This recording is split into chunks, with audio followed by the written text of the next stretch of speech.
Quando pensamos em guerra, muitas vezes imaginamos uma batalha física, com soldados em campo e terras sendo conquistadas. No entanto, a guerra é muito mais do que apenas uma luta externa. É uma batalha interna de ideias, de visões de mundo que se chocam. E é isso que estamos testemunhando no atual conflito entre Irã e Israel. A guerra é uma guerra de poder, mas também de moralidade, onde cada lado acredita estar defendendo uma causa justa.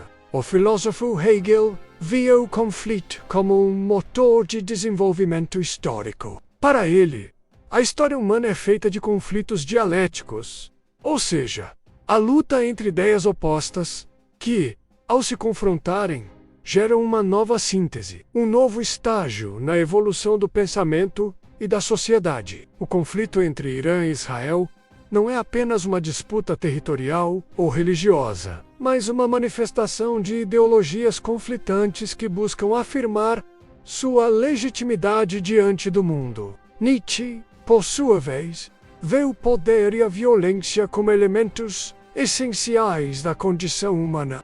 A vontade de poder é para Nietzsche o motor do comportamento humano. Os homens, as sociedades, as culturas, todos estão em constante busca para afirmar seu poder. E essa busca pode se manifestar tanto de forma construtiva quanto destrutiva. No caso da guerra, a luta pela dominação e pela afirmação de uma ideologia é muitas vezes travada com grande violência. No entanto, Nietzsche também nos desafia a refletir sobre o preço dessa violência e sobre a moralidade por trás das ações que tomamos em tempos de guerra.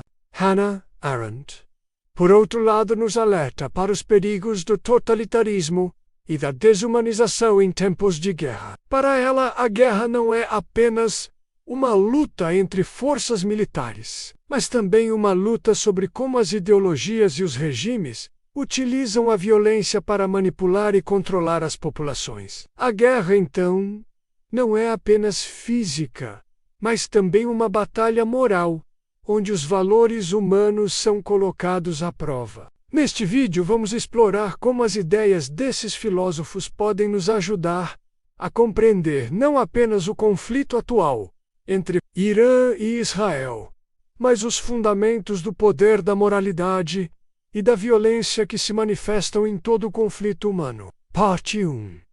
Hegel e o conflito histórico.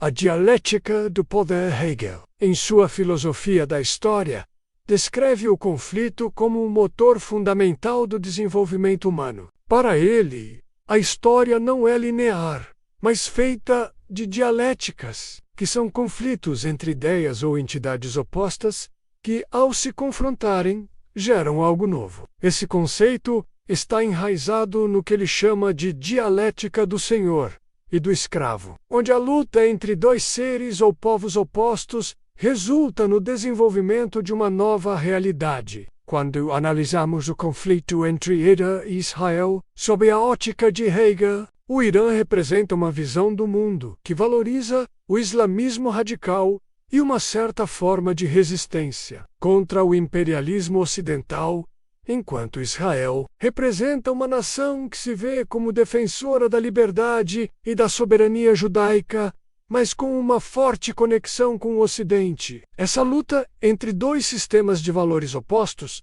é mais do que um conflito territorial. Ela é, na verdade, uma luta ideológica que tem repercussões políticas e sociais profundas. Hegel nos ensina que o conflito não é algo a ser evitado, mas algo que é necessário para o desenvolvimento e evolução das sociedades e ideias. O confronto entre esses dois povos, com suas ideologias tão distintas, é uma parte natural do processo de evolução política e histórica. O que estamos testemunhando no Oriente Médio é a dialética de opostos, duas visões de mundo que se chocam, e cuja resolução pode gerar uma nova ordem, para o bem ou para o mal. Isso não significa que o sofrimento gerado pela guerra seja justificável, mas que, em termos históricos e filosóficos, a luta entre Irã e Israel representa uma fase do processo histórico em que ideias opostas se enfrentam, e onde o futuro de ambos os povos será determinado pela forma como esse conflito evoluirá. Parte 2. Nietzsche e a vontade de poder.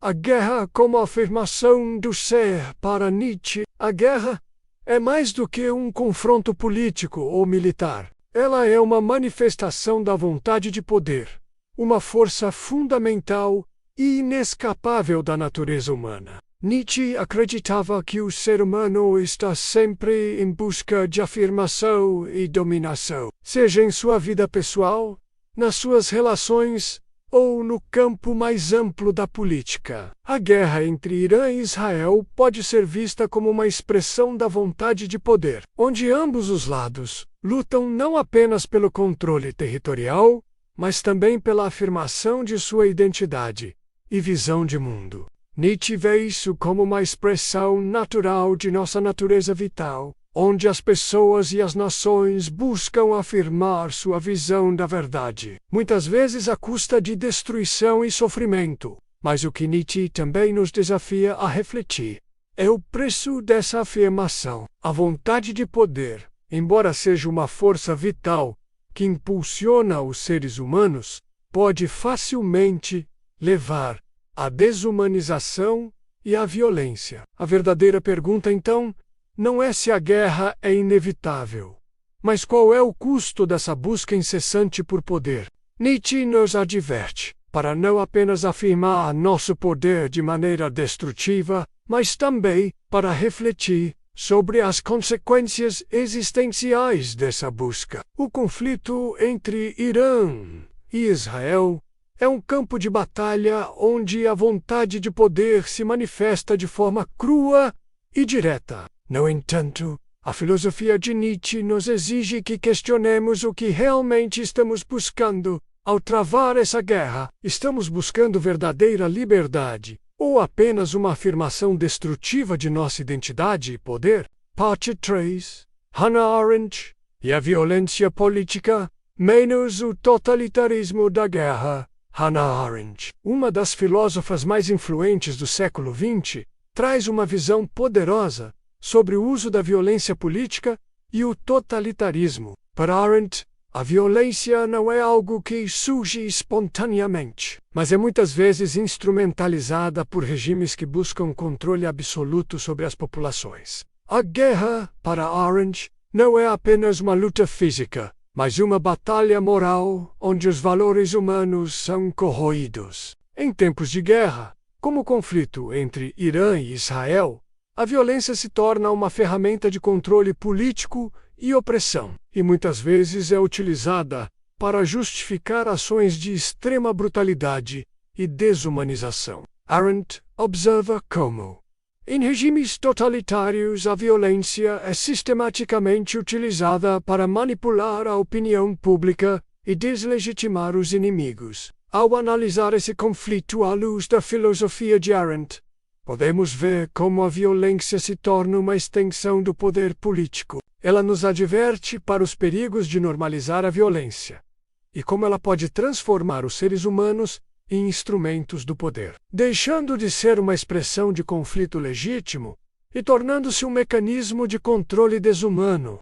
Arendt, com sua crítica ao totalitarismo, nos desafia a refletir sobre o uso da violência em conflitos modernos. Será que a guerra entre Irã e Israel está sendo conduzida de forma ética? Ou estamos diante de uma expansão do totalitarismo, onde a violência é justificada em nome de uma ideologia que desumaniza o outro? Chegamos ao fim da nossa reflexão filosófica sobre o conflito entre Irã e Israel. A guerra não é apenas um embate de exércitos, mas um confronto de ideias, valores e visões de mundo. Hegel, Nietzsche e Arendt nos fornecem as ferramentas para entender as profundezas desse conflito, tanto em termos de poder quanto de moralidade. O que podemos aprender com isso? Como podemos evitar que as guerras futuras sejam conduzidas com base em violência destrutiva e não em uma realização verdadeira do poder e da liberdade, devemos continuar refletindo sobre o que está em jogo em cada conflito, não apenas os interesses políticos e econômicos, mas também as diferentes visões morais e ideológicas que fazem a guerra existir. Se você gostou deste vídeo, curta, compartilhe e comente abaixo sobre o que você pensa sobre o conflito Irã-Israel e as lições filosóficas que ele nos traz. Não se esqueça de se inscrever no canal para mais conteúdo filosófico sobre os grandes temas da vida.